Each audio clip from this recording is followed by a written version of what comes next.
Hey, everybody, welcome back. This is Mark Herman, aka LA Bengal fan, and I am joined here, as always, by Sam Snyder from Primetime Sports Talk. And we are here for another episode of Jungle Talk. This is our draft recap episode. So I hope you all enjoyed the weekend. It was a kind of an insane weekend. For me, I don't know about you, Sam. Did you enjoy the draft? I did, and not only that, everybody does. I don't do a lot of mock drafts, but I know a lot of people that do, and they get like the perfect mock, and they're like, "Well, let's see if we can get it better," and they do it again.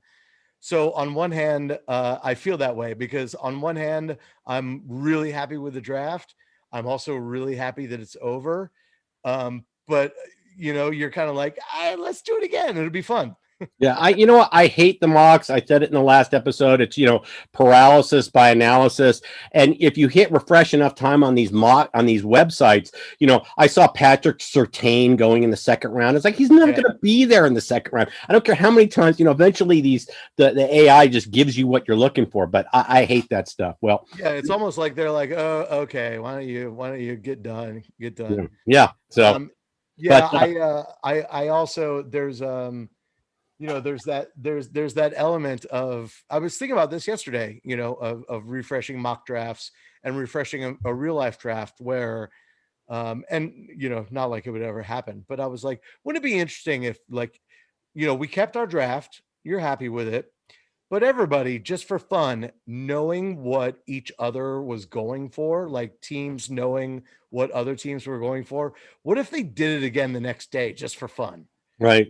Like, I mean, the amount of trades would be mind blowing. It, Yeah. it would be, Or it just would be what if we such a took Sewell? fun, such a fun little thing. You know what I mean? Well, I don't what know. if we had taken Sewell and how that would have slotted down? Then Chase would have been there for somebody, and now all of a sudden the Chargers are sweating whether or not they're going to get their tackle, right? So you just kind Right.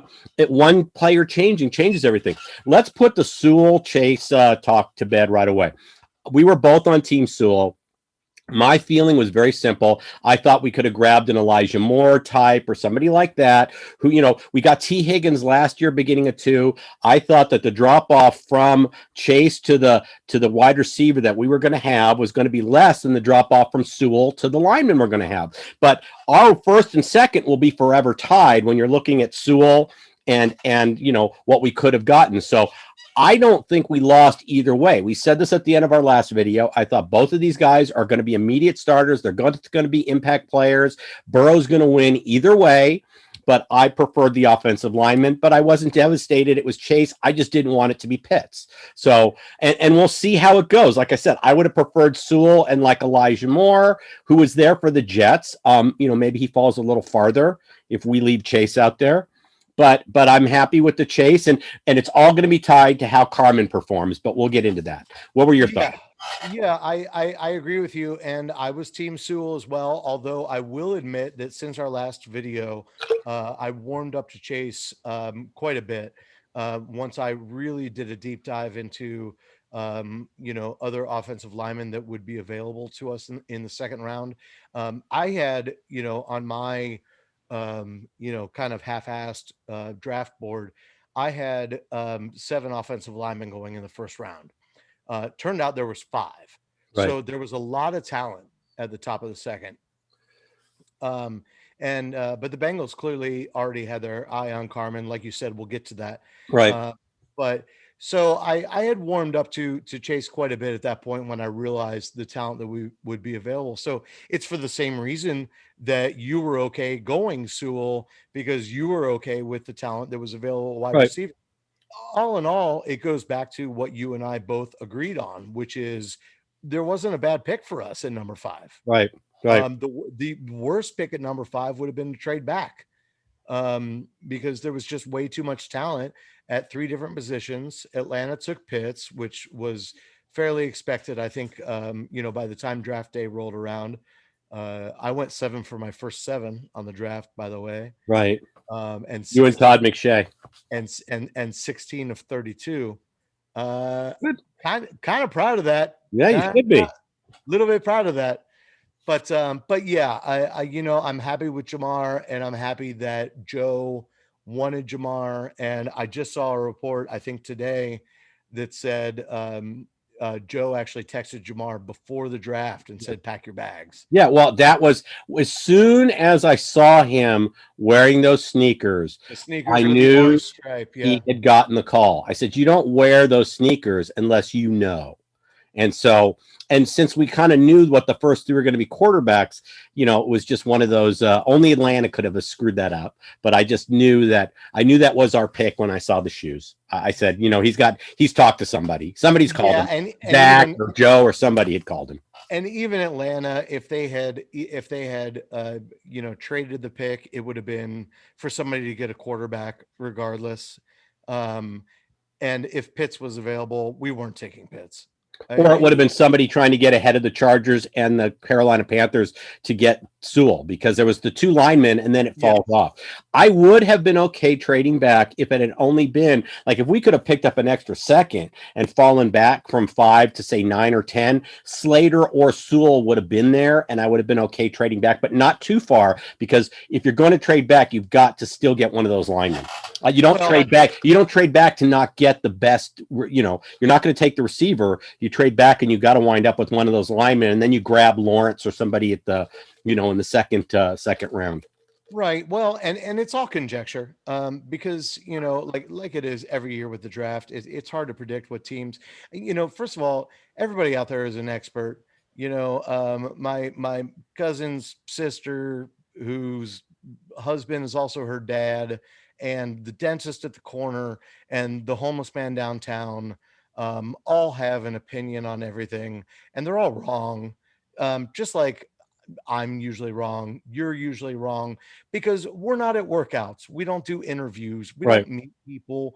We don't work with people. You can't know. And so, I all these, and I hesitate. I'm not going to say that it's Cincinnati fans, because it's fans of every team. Right. It just seems to me, because I've been around, I've lived in Philadelphia, I've lived in Los Angeles, I've been around. It just seems to me that Cincinnati fans are the absolute worst about it, because it's like they almost want us to do it wrong, because if we didn't, they wouldn't have something to complain about. Right. Well, and what bothers me is every time on Twitter, when I said to somebody, who was on Team Chase, and I said, well, who do you think we could get in the second round that's of the caliber of Slater or Sewell? They couldn't give me a name. And all of a sudden, well, I just heard this is a really rich draft with offensive linemen. Well, who is it that you're planning on getting? See, my plan, I had names of guys I thought would be there in the second round. And I said, well, the difference between Chase and Moore, or Chase and his sidekick on LSU, the difference is this. And I thought the drop off was bigger on offensive linemen. That's why I felt that way. But I at least had names to give you of who we could get in the second round, where most of these people were just like, well, it's a deep draft. Well, who are you targeting? Who do you think is going to be there? Who's that lineman that's going to fall out? Who's the Cody Ford or whoever falls out into the next round that's going to be there in the second? And most of them couldn't tell me anything, which tells me, I know that we're wrong just as much as anybody, but I think we're a little more knowledgeable than all the people that kind of come out of the woodwork. They're the same people you watch the Super Bowl with, and they haven't watched any of the postseason except for the Super Bowl. And then they're telling you what's a good play, what's holding, what's not. And it's like you watch like 3 football games a year. The best in those situations is pass interference. That's pass interference, and I'm just standing there going, and no, it's not. Right. It's really not. Right. It's Well, really not pass interference. What was in The Blind Side? That's excessive blocking. When he runs the kid into the stands on the movie. Or like you hit a guy in the shoulder, and they're like, block from the back, and I'm like, no, it's not though. It's not though. So it's just, it's frustrating, and I do this every year. I do this to myself every year. I try to avoid going on message boards, comment sections. I don't typically respond, but I read and I see what people have to say, and it makes me weep for humanity, Mark. No, I know. It makes me weep for football fans, because there's so many people that have no friggin' idea what they're talking about.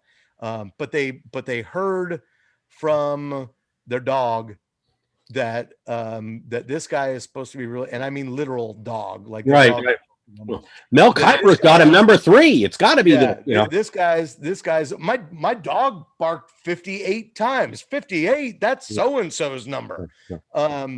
It's just it's mind-blowing to me that one little shred of something, they take it and run, and they're like, my mind is made up, that's the guy. Yeah. So let's Say put it the right first. now for anybody watching, and go ahead, get me in the comments. There you go. If Atlanta did not take Kyle Pitts, I'm telling you right now, no one in the Bengals organization was going to take Kyle Pitts. Nobody in the Bengals organization should have taken Kyle Pitts. I don't care what you've heard. I don't care what you've read. I know he's a freak athlete. It would be a stupid pick. So let me have it. Yeah. Let me have it, ladies and gentlemen. So, but if you got Atlanta believing that if they let Pitts fall, so they can't. Well, for Atlanta, it makes a lot more sense than us. You know what I mean? So the other thing, we'll close the book on the first round on this. The theme of the first round was reunions and sidekicks because, we reunited Burrow with Chase. Hurts got reunited with Smith. Trevor Lawrence got his running back.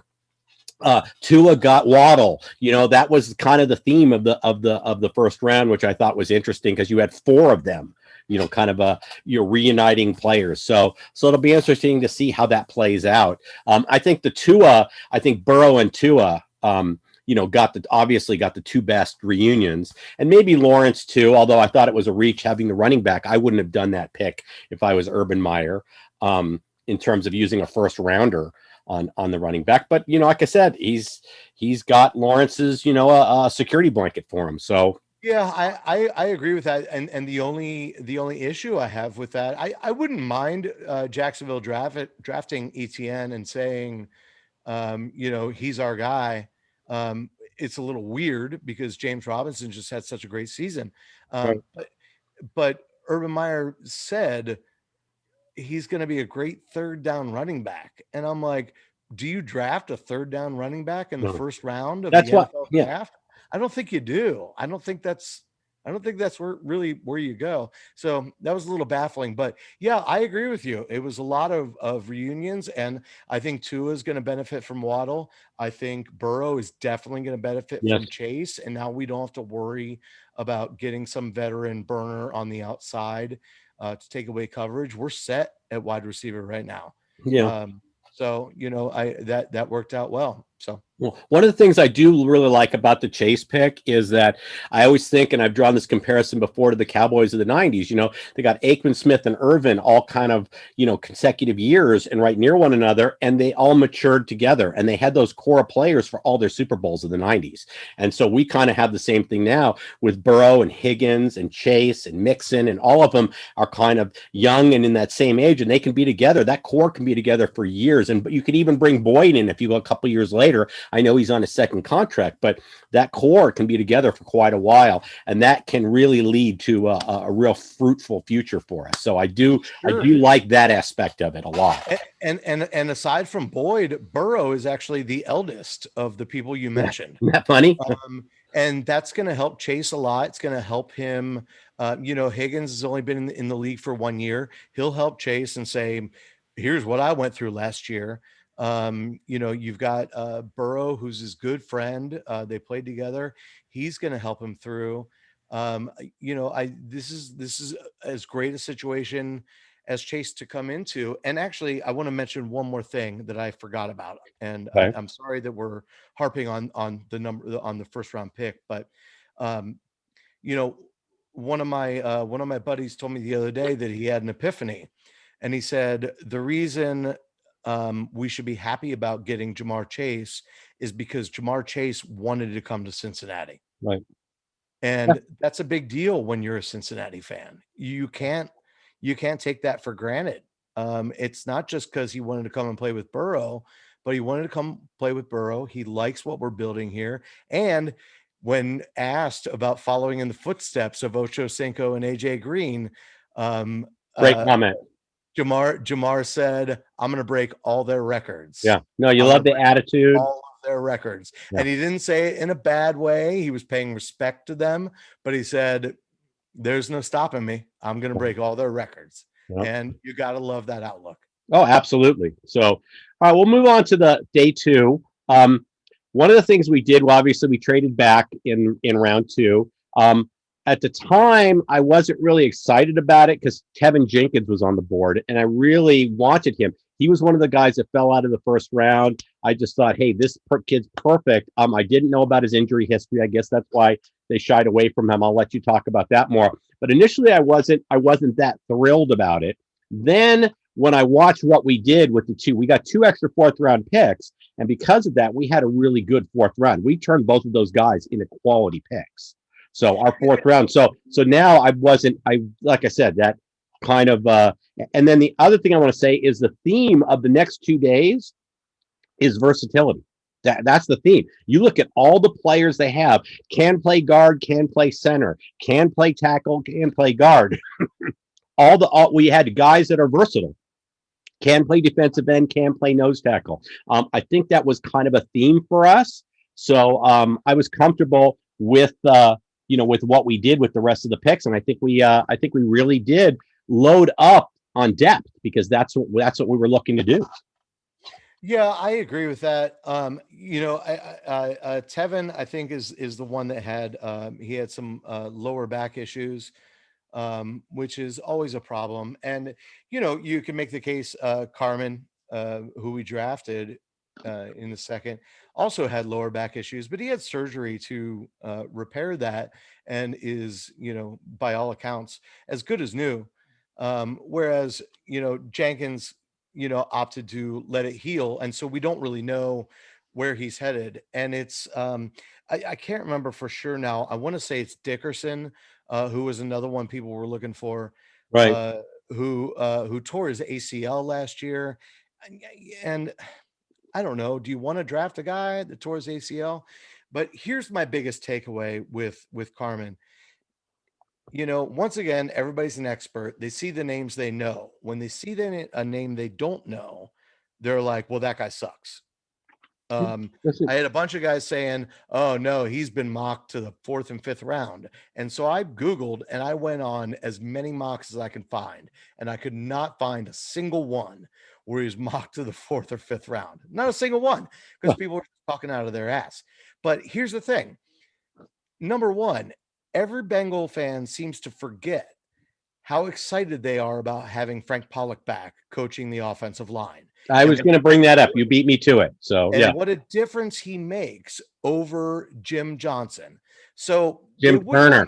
they would Turner. not Jim Turner, excuse Yeah, me. thank you. Um, they would not make this pick without Pollock either saying I want that guy, Right. or at the very least signing off on it. And I'm guessing it's the former. I'm guessing he said I want that guy. And no one also knows or does the research or needs to mention the fact that Willie Anderson has been working with him for weeks. He's Right. been working with the guy for weeks and reporting back to the organization and saying this guy's good. He's got really quick feet. He's got a great punch off the line. His lateral movement is iffy. He's great with the guy right in front of him, but he's not good at trying to take on, two different dudes. As far as I can tell, the only weakness in his game is a lot of times he ends up standing straight up. Right. I was going to say he stands upright, and Yeah. you touched on exactly what I was going to say because I had it right here on my notes about Frank Pollock being our still. I wanted to remind everybody that Frank Pollock was our best offseason signing. One of the things I was going to say is whatever the deficiency was on the three offensive linemen that we took, clearly they seemed very strategic. And I think that Pollock said, you know what? He's doing this wrong and this wrong. I can fix him. It's like a golf pro looking at someone's golf swing saying, oh, he's just making a mistake in his backswing. I could fix his tee shots right now. I think Pollock had that input. And I do, if we still had Turner as our offensive line coach, I would be very scared coming into the season. But the fact that Pollock's there and what Pollock was able to do with Bobby Hart and all those guys when Nixon led the league in rushing, it shows you that he's going to make hay. I think that we seem very strategic. And I think he said, I can fix this. I can fix this. I can fix this. So, and yes, standing upright was Carmen's big. So he'll get him to change his technique. Yeah, and that's an issue. The only other issue is he gets beat quickly. Carmen, for anybody that doesn't know, was offensive tackle. He protected Trevor Lawrence's blind side in Yeah, college. He was left tackle, and he got beat by really speedy rushers, like really fast dudes. Right now, it's looking like he's going to get moved inside the guard. Now, that makes the speedy rusher thing not an issue anymore. no, You don't have to get around him, you have to go through him. And he's strong and he's aggressive and he likes to finish a block. Like he likes to I make watched him sure running down the field. he Yes, likes to make sure that you're laying on your back when the running back is 10, 15 yards up the field. He likes to finish. And I think that's huge. He's got great athleticism. And and the running theme, we talked about this before we went on, that I would have a couple running themes in here. And the biggest one right now is like you just said about Pollock. The biggest running theme is any deficiencies you see in the draft picks that we've chosen are going to be, these are easy ones to coach up. right. These If are I can easy, fix him. these are easy ones to coach up. So Yeah. Yeah, no, it's so like I said, I felt that way about all three offensive linemen. Was they same. were they were very strategic, specific picks that we did, and so like I said, I think that I'm going in Frank Pollock we trust. That's what I'm going with. Me too. And I'll also mention again the other theme is my sister's daughter's brother says that that that that Carmen isn't a really good player, but you know they already knew that they wanted him. He was their guy. It's like Right, these people that watch the draft think that like they're playing a game of Risk and they roll the dice and decide where to put their armies. right, It's not like that. We've already decided the guys that we want. right, So we already knew that we wanted Carmen. This was not a spur of the moment thing. right, So when 38 rolled around, we said, oh, well, only 5 offensive linemen went in the first round. We can move back to 46 and we'll still get him. right. And boom, what do? You get your guy, you get 2 picks. Right. Yeah. No. And I think we did really well with those picks. Agreed. So that was the theme. And like I said, all versatile guys. What was there anything else you wanted to say about day two in terms of? No, I mean, Asai is a great player. I'm Right. kind of curious how he's going to fit into our system. He's linebacker slash edge, but then we went edge again, I think 2 more times Right. in this draft. Yeah, but one of the Although edge guys we went can also be kicked into the inside if he bulks up a little. I was about to say the same thing. Once again, versatility. That I saw that theme throughout. Most of our guys that we drafted are versatile. We didn't I, draft somebody who can only play one position. Other I, than I Kelvin, I don't think we drafted anybody who can only play one position. Yeah, I agree. And Asai is he hits like a monster, 6'4", 256. He's not very good against the run when he lines up on the edge, but he's okay against the run when he's lined up at linebacker. Will he line up at linebacker? I'm not sure based on how we drafted and still having Hubbard, what the rotation is going to be like, that sort of thing. But he's he's a beast, and He can fill into that Lawson mode if we yeah, want him to drop back. yeah, he's a great pick, and one of my own coworkers wrote his scouting report, and they thought he'd go early second. So to me, and I trust him. So to me, that's a great value. Um, you know, he had a couple shoulder injuries in the last 2 years. I think his usage is just going to depend on Anarumo. It's going to depend on whether Anarumo uses him right because he's a linebacker slash edge. So you're going to line him up on DE, or are you going to try to line him up on linebacker and let him creep up to the line and Right. rush? I'm not sure. At this point, most teams are running like a 4-2-5 at this point. They're only Right. running like 2 linebackers anyway, maybe dropping somebody back in coverage. So will he line up at linebacker and make it 3 back there with Gaither and who's the other one? Logan Wilson. Logan Wilson. Willie linebacker, maybe, or maybe he'll be a hybrid. Maybe he'll do it sometimes. Maybe sometimes we'll just put him right on the edge, but he's got a mean streak. He loves to hit guys. He's also a good character guy. By the way, everybody we drafted this year, Right. great character guys. Right. Just really great character guys. So I'm excited to see what Asai can do. It just depends on Pollock. Pollock has to use him right. Yeah. The character outside of the Jim Turner hire, everybody Zach Taylor's brought in as that character. Turner was the only 100%. one that had no character, and now he's gone. So Yeah, it's ironic and that the only character hire that was a problem was a coach. So, Yeah. but yeah, no, that's been a theme. All right, so day 3, we go ahead. And like I said, we used our first pick, our 4th rounder, we used for Sample, who I said is versatile. I mean, we can move him into tackle. We can have him play down. He has a burst, but you know, like I said, he's one of those hybrid guys. Shelvin is clearly just a beast to plug up the middle, but he's gonna plug up the run. You put him next to Reeder or Daniels, he's gonna yet another LSU grad. There you go. So yeah, we are getting a lot of Tigers are becoming Tigers. So yeah, everybody forgets about Thad Moss too. Although I'm not terribly excited about Thad Moss, but whatever. Listen, no, here I'm gonna Thad Moss. It's all about you're bringing the band back together. So we now have Chase, right? Yeah, so you're just bringing, and all Thad Moss did was catch every touchdown Burrow threw to him, every single one. There was no Evan Ingram play where he juggled it in the end zone and dropped it. So if Thad Moss just plays that role, he was well worth it, and he cost us nothing. We picked him up off the waiver wire. Right. So I have absolutely no problem with Thad Moss. It's just a question of finding a place for him on the 53. You know what I mean? Are we going to carry 4 tight ends? I don't know. Well, and see. One of them has to be there because of special teams, being not Cedric. We have CJ Sample, and we have a sample on each side of the ball now. You realize we that? We do. That's a large sample size. Yes, what's funny is that it's not a common name. So it's like, to have that last name, it's not that common. And then to have probably the only 2 samples in the league. Yeah. Well, and Zach drafted them both. What's Zach up to?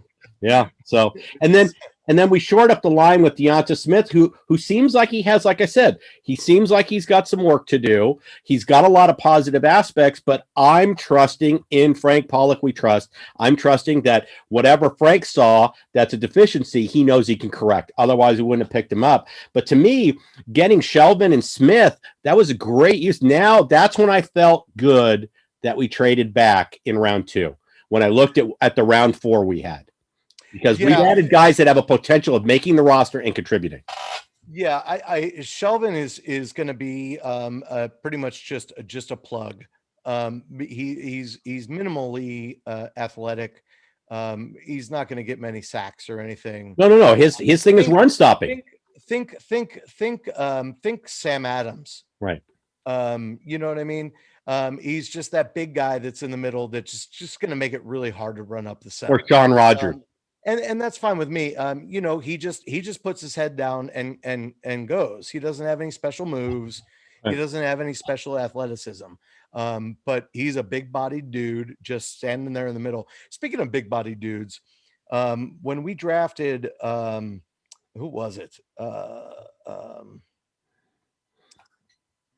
I can't even remember now. It was when we drafted Carmen. Who's the guy from Ohio? Which one was from Ohio? Which one's from Ohio? Carmen's from LSU. I mean, from Clemson. No, but I mean originally. I don't know. Listen, guys. I'm sorry. It all runs together. No, it's no, but there is one of the kids who's from Ohio who wanted to come. He's very happy to come to us. So yeah, and the first guy standing up to congratulate him, I was like, who is that guy? Sign him. because Right. he looked like he was about 500 pounds. And I was like, just stand him in the middle of the line. Mm. But I digress. Well, so Shelvin, you got to remember, Shelvin is going to be taking blockers and plugging up the hole. He's going to have Reeder or Daniels next to him. This is instead of bringing Covington in and guys like this is where if he's going to take a roster spot, that's who he's going to be taking a roster spot from. Yeah, I have no problem with that. And once again, like, I'm not slagging him for the athleticism. I'm just saying anybody that thinks he's going to bust out and get a whole shitload of sacks. Oh, no. But he's going to do a great job plugging up the middle. Sample is the guy we were talking about earlier, who played on the end, but he's not fast enough. He's not fast enough to play on the end. He needs to move inside because he's a power guy anyway. Right. He's a power dude. He's 6'3", 274, has the ability to shove people back, but not the ability to dance around somebody and get to the quarterback. So that's another guy that moves into your tackle rotation. Right. As far as Deontay goes, I think he's probably going to start on the practice squad. I like him a lot. And I think one of the interesting things is, besides the fact that he has 35-inch arms and an 85-inch wingspan, which is enormous. Right. And kind of what you want. He also played for Eastern Carolina University.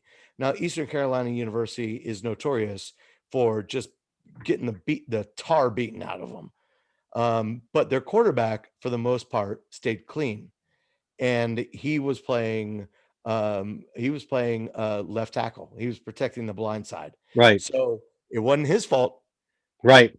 You know what I mean? On one hand, you're like, well, he comes from a crummy team. And I'm like, yeah, but the quarterback stayed upright on his blocks. So that's pretty good. He'll start on the practice squad, but I think he'll be a valuable person to have around for sure. And you know what? He may make the roster. You don't know. We don't know how injuries play out in the in the training camp and whatnot. So yeah.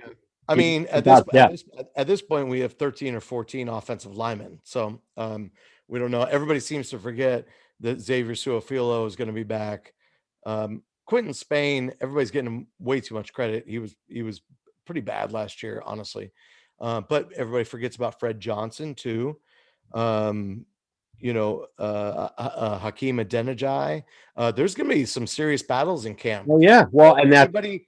And we brought in Riley Rife. Everybody seems to forget about that when we're drafting. Don't forget. But he's really a 1-year rental, so we don't know. I would like to keep him. I would like to keep him longer, but we have to see how it plays out. Otherwise he's going to pull a Mackenzie Alexander, be just back at Minnesota. But well, he might, but at least we have enough guys, even the ones not just in this draft, but that were already on the roster. At least we have enough guys that can get one more year under their belt, a little more training and everything. But for everybody that's still screaming after this draft about how we didn't address the offensive line, I'm reminding you of the guys that we're going to have back that missed time last year or that performed admirably. Fred Johnson was terrible at guard, but when Jonah Williams went out, he was amazing at left tackle. Right. And you know what's funny is, don't forget, we still have out there, Warford is still out there as a free agent. I mean, if we want to go get a veteran guard, Turner's still out there. Don't say Trey Turner. Well, I'm just saying they're still out there. So if we want depth, if something happens and we need those guys, and those guys don't want to sign now. Warford doesn't want to sign until like July. These guys don't want to get into OTAs and all that. These veteran guys, they want to get picked up when there's an injury or an opening where they know they're going to make an immediate impact and play. So they're sitting there waiting for that July contract. So there's also guys we have the cap space. There's guys for us to go out and get. So we do. I guess Easton is still out there. Isn't Easton still out there? As far as I know, yeah. Yeah. So like I said, there are bodies that are waiting for their opportunities. As long as it's not Trey Turner, I'm okay with that. Okay, so we'll take Turner out. We got Warford and Easton. Okay, just to find Turner, we got to go find a landfill in Southern California. Well, dig him out of there. I will say, he's not on the Chargers for a reason. And Justin Herbert, and their line was just as bad as ours, and they were like, Herbert was running for his life also. So yeah. I get it. But it's also, like I said, coaching, and it's a combination of guys. You look at a guy like Eric Flowers, okay? Here he was a bust on Washington. They let him go. He went to the Giants. He lands on Miami, and they shift him over to guard. And all of a sudden, Washington originally drafted him, said, "Wow, he's really good at guard," and Right? he just got traded back. This is the whole, the Robert Gallery scenario, where Robert Gallery was, I think, the second or third overall pick in like the 2004 draft by the Raiders as a Right. tackle. And as a tackle, he was a bust, but he was not a bust as a player. Once the Raiders moved him over or once he got shifted over to guard, he had a very successful career at guard. You just don't draft a guard as the second or third overall pick. But Right. it's kind of the same thing with Flowers. So, once these guys reinvent themselves, there's, it's not maybe in the right coaching and the right circumstance. So I'm not writing him off, but I do grant a year that the San Diego Chargers offensive line was nothing to write home about. So No, it was arguably or as bad as wait, ours. Los Angeles Chargers. Sorry for all you Yeah. people. I did say I'm going to say San Diego for the rest of my life because I grew up. I've been watching football my entire life. Fan from the beginning before the Bengals were even formed. And they've always been the San Diego Chargers. So to me, Yeah, I just want to. I guess my only point was just that there's 13 offensive linemen right now, and a lot of them have a lot of good promise, and there's still your veterinarian is still out there saying they need to do something about the offensive line.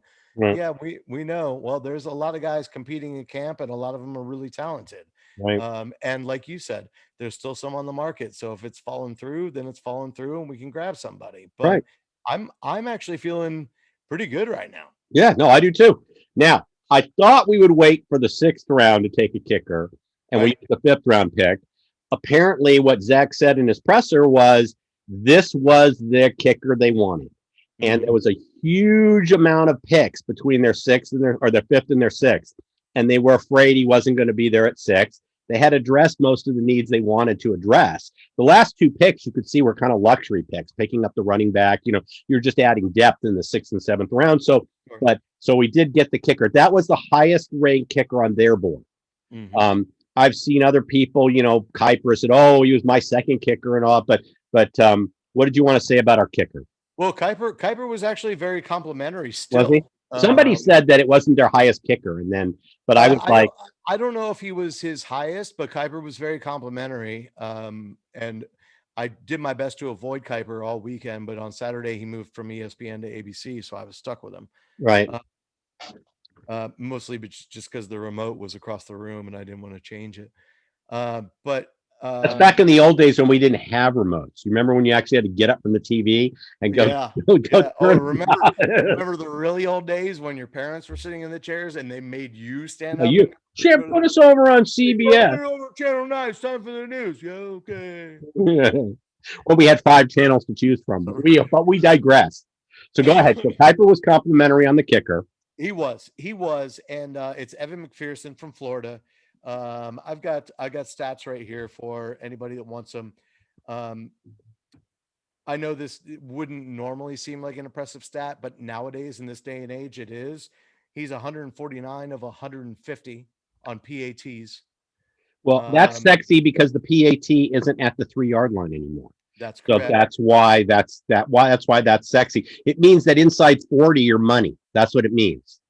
In 3 years, he's 51 of 60 in field goals. He scored 302 points in his 3 years at Florida, which those numbers are good in case you don't know kickers. Shane Graham, the former Bengal, is his coach at Florida. I like that. And says he's a stud. The guy's got a monster leg. He gets the ball out quickly. He makes 55 yards look like it's absolutely nothing. Right. I mean, it's like a knife cutting through butter. But most of his misses were outside 50. So we have to understand that this was a guy who most of anybody's misses are right. outside. But you have Tucker and guys like that seem to just always maybe except for Randy Bullock. Most of Randy Bullock's misses are inside 50. Yeah, well, that was why, and we don't have that Randy on our team anymore. So no, we do. When we drafted Jake Elliott, I thought, here's our new kicker. And then we went ahead and now I watch him play for the Eagles. And every time he makes a big kick, I go, well, there's our kicker. We spent the 5th rounder a few years back and he's not on our team. So this one's going to be our kicker. Right. And here's the minor diatribe that I'll go on. the Elliott also was a 5th-round pick. Right. Uh, and we did what was predictable at the time under Marvin Lewis, which was we drafted him, brought him in. He was basically a camp kicker. And then they said, nah, Randy keeps the job. Elliott didn't really do anything wrong. As a matter of fact, I think in the preseason, he had a better percentage than Randy did. Um, but that's Marvin for you. Marvin was just always loyal to the veteran and said, "Nah, we're gonna stick with him." I don't think Zach Taylor's that guy, and I've got a good friend who, for the last 2 days, just texting relentlessly about how awful it was to pick a kicker in the 5th round. And there's a lot of other people that feel that way. And to those people, all I say is this. In the last 2 years, we have lost 6 games as a result of our kickers. Even prior to that, we have had a horrible history with kickers. Why not finally draft one, let him stick, and ride or die?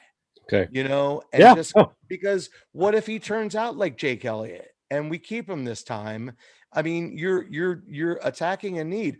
What I mean, aren't you tired of just clenching your teeth every time, no matter what kicker it is that we have walks out there?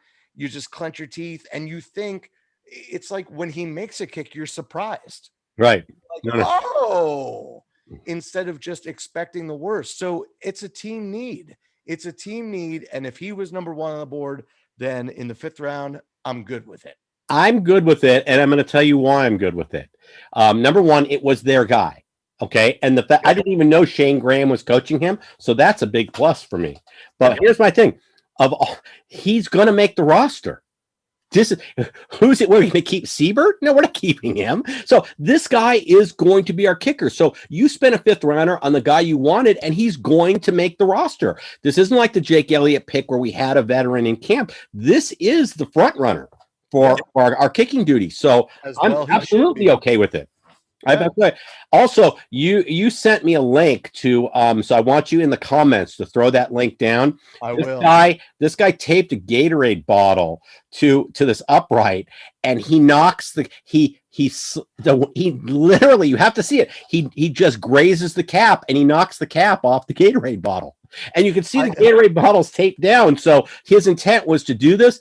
And when you watch this, I think you'll have a little different attitude about our new kicker. Yeah, So, I watched it, and the Gatorade bottle is taped to the crossbar, guys, and it's taped down. And I didn't realize that at first, so I thought he was just trying to hit the bottle. so did And I. I was like, Yeah.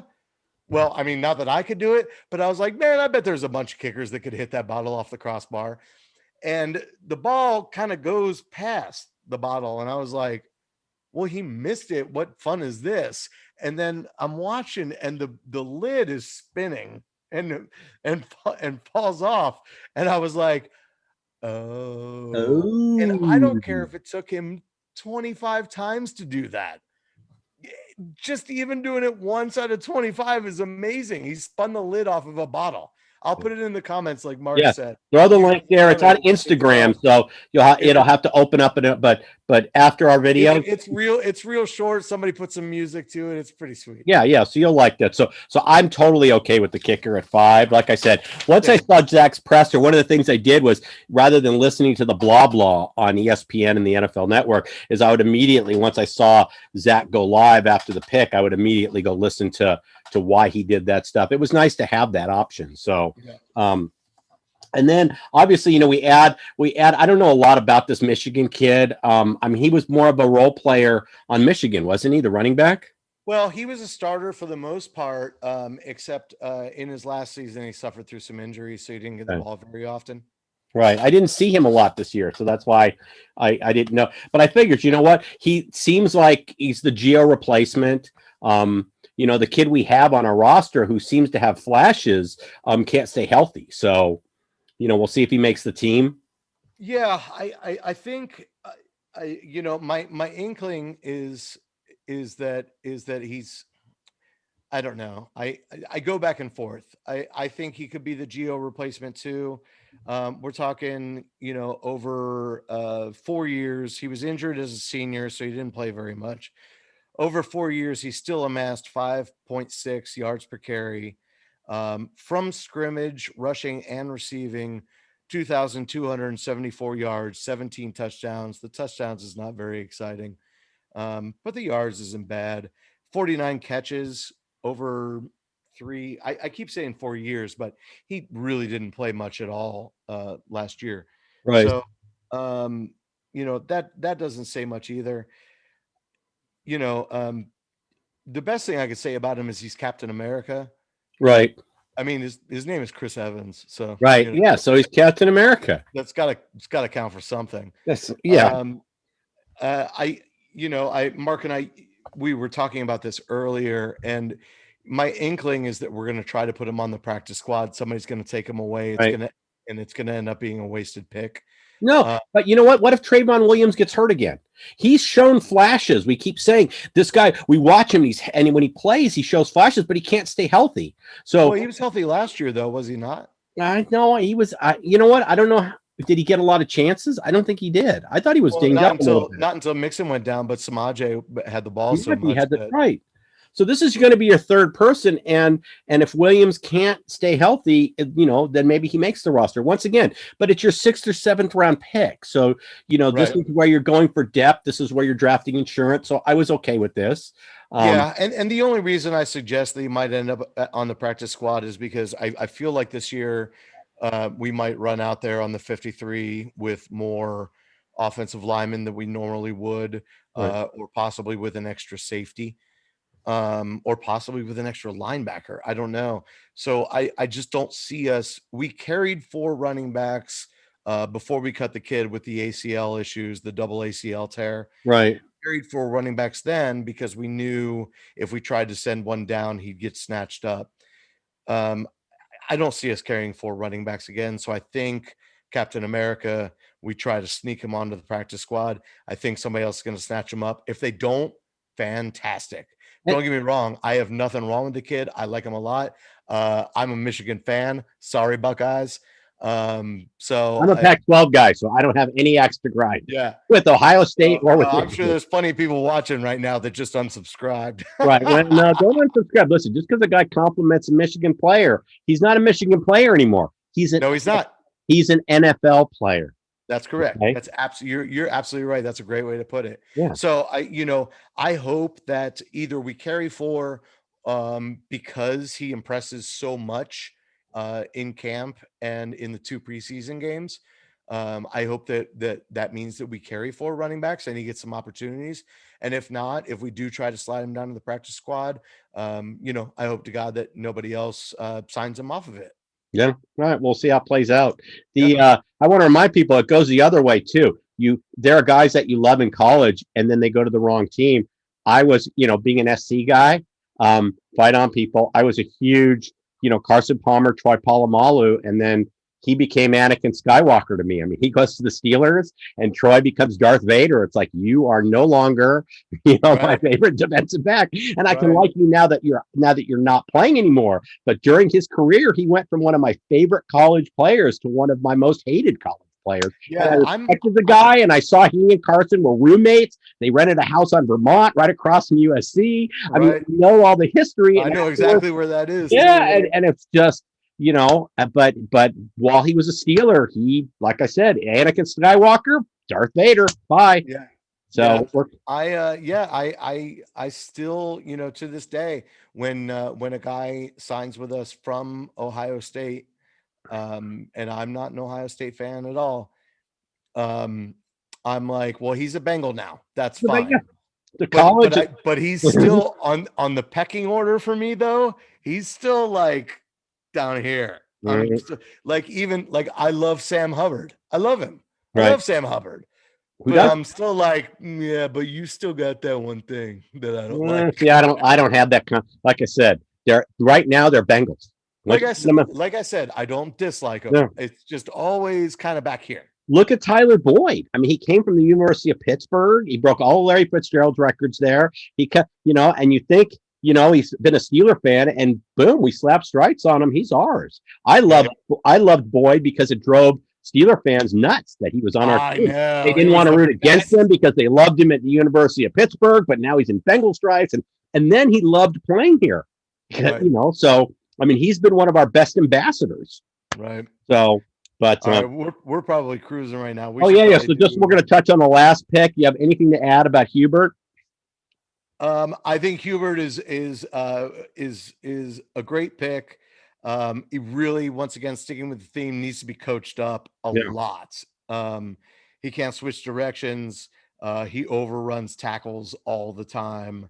But he's one of those guys that's just kind of he's just kind of nuts, man. Like he's just go, go, go, go, go, go, go until the play ends. And you gotta like that. You gotta like that effort and that motor. So can't hate on that. He's exciting. He's oh, exciting. And again, practice squad candidate. He's going to need to be coached up for a while, but you never know. He could be one of those defensive ends that comes out of nowhere and hones his skills and turns out to be something really special. there you go. So, like I said, for my whole theme is I'm trusting the process. I'm trusting our coaches. Most importantly, I trust Frank Pollock. So that's why I'm okay with the three guys we drafted. I'm going to go. They have more information than me. He saw stuff he likes. So that's why. As long as Carmen pans out, we're fine with Chase and Carmen. That's the big thing. So if Carmen's fixable, then he was a great, and we grabbed two other fourths falling back to get him. Then it was a great orchestrated draft. What grade Agreed. do you? And I've seen grades all the way from A minus down to into the down to B. I don't think I saw anything lower than a B for the Bengals. No. But they seem to hate on the fact that we didn't go O line. But like I said, most of them later when they looked at our whole draft said, "Well, but we did address O line. I mean, three of our Yeah, seven picks were one offensive guy, linemen." one guy, and I wish I remembered his name so I could just say it right now. But one guy from Bleacher Report gave us an F on our first pick, Yeah, because we didn't take Sewell. And that I'm like, no, you're no going to tell me getting Jamar Chase, was an that's F. an F. No, no, That's and I that's hate ridiculous. And I hate grading drafts because I'm going to remind everybody, and I did in the last video, about the Browns and how everybody crowed about how they manipulated the draft board when they traded their pick and Atlanta took Julio Jones. And everybody after the draft was giving the Kuiper and McShay and I guess Mayock, who was at the NFL Network at the time, oh, this is an A. Look at this. They packaged up. They came back. They got Trent Richardson. They packaged up. They came back, got Brandon Whedon. And then you look 3 years later and you go, they did crap. Yeah. None of those guys are on their team. So the bottom line is you really can't make these determinations until years from now. You So, can't, and you can't, and I'd like to remind everybody out there that social media is a hell of a drug. So when you're on Twitter and you're on Facebook and stuff like that, be a little more open, have an open dialogue with people, discuss things with people instead of just, don't make it like you're talking about politics. Just be open and discuss things and say, yeah, but this or yeah, but that. Don't just stick to your guns and say, no, stupid. Otherwise, just don't even bother. You're making it worse for the rest of us. It's no fun that way. no, I agree. No, that's it's my way or the highway kind of, and you just got to kind of let that go. Listen, from the beginning, I said I didn't think we would lose. I wasn't going to be devastated if we didn't take Chase. I preferred the Sewell and a second round wide receiver, but I'm okay with Chase. If Carmen pans out, we did what we wanted to do. Yeah, So that's I'm trusting Pollock on this one. then it would be a huge score. And again, yeah, in Pollock we trust, right? And Pollock we trust, and I want Joe to be happy. If this was the guy Joe wanted, I don't know whether he lobbied or he didn't lobby or whatever it is, but I want our franchise quarterback to not feel like Aaron Rodgers feels right now at Green Bay. I Right. want Burrow to know he's the guy. What you feel is important to us. We want you to be happy because I want you to sign another contract after this. I want you to stay where you are and be our guy for be a lifelong Bengal. Right. So Mark, I want to throw this in. Thus far as I know, it could have changed by now. Thus far, the Bengals signed Marshall defensive end Darius Hodge.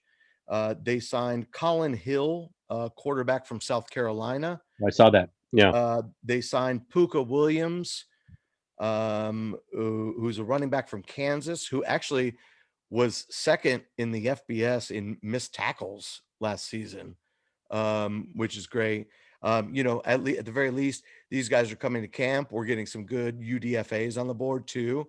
So it'll be fun to see how those guys pan out as well. Yeah, no, the undrafted free agents, you got to remember, Perfecto's an undrafted free agent. I mean, he had his off the field issues, as we know, and he fell right through the draft. But Marvin coached the Senior Bowl that year and got to know him. And sure enough, I mean, right after the draft, there he is, signed by us. There's some UDFAs that have done way better than first round draft picks. Well, let's talk about James Robinson on Jacksonville. Is an undrafted free agent who put up 1,000-yard season when they traded Fournette. Everybody said, well, they're going to make another move. They're not going to go with James Robinson. They went with James Robinson. And look at him now. And he put up a great year for them, which is why I question Urban Meyer's pick. But, let's see how it all plays out. Well, we're going to come back. Once again, please subscribe to this channel. It's all we ask. Sam here writes for Primetime Sports Talk. Tell them where they can find your stuff. Sure. You can find me on Twitter at Buy and Sell You. I write for Primetime Sports Talk. You can find us at Talk Primetime or primetimesportstalk.com. And if you're so inclined, there is a ton of draft content and review on there. I'm pretty sure it's primetimesportstalk.com /NFL draft. Otherwise, you can just go to the main website and there's a big button, just click NFL draft, and it'll be reviews of every team, scouting reports, mock drafts before, who did what and everything. There's some really good content there. Okay. And what was your grade for our team? I forgot to go back to that. I would give us a B+ overall. That was the same thing. I wanted to go A-, but I was, I'm in the B+ category. So I wanted to go A- too. If I honestly sat here, you could ask me in 30 seconds from now and I'd say A-. Yeah, I'm right there waffling back and forth myself too. But overall, I was very happy with what we did. So I'm very pleased with what we did. We netted probably 4 starters, maybe a 5th. Yeah, and as we said, we didn't need a cornerback. We didn't need a safety. Nope. So I know we had one of the undrafted free agents we signed, I think, was a corner. We did pick up one corner. I think I saw. Oh, did we? Maybe we. Yeah, did. Maybe I think we picked up one, but it wasn't a position of need, which made it nice for us to be able to focus on the trenches. Well, yeah, because we got 80 corners already. Yeah, so we're okay. Well, we're going to come back. We're going to do probably right after the schedule's announced. We'll do a show in a couple weeks. So that's plan on that. Please, if you disagree with what we have to say, tell us in the comments. Get some dialogue started. Sam will put the link down so you can watch the Gatorade cap go flying, or actually just spin and fall off. But it's worth the view. And please do subscribe. So with that, I'm going to say, hoo day, everybody. Hoo day. Be nice to each other. Be nice to you. Take care, everybody.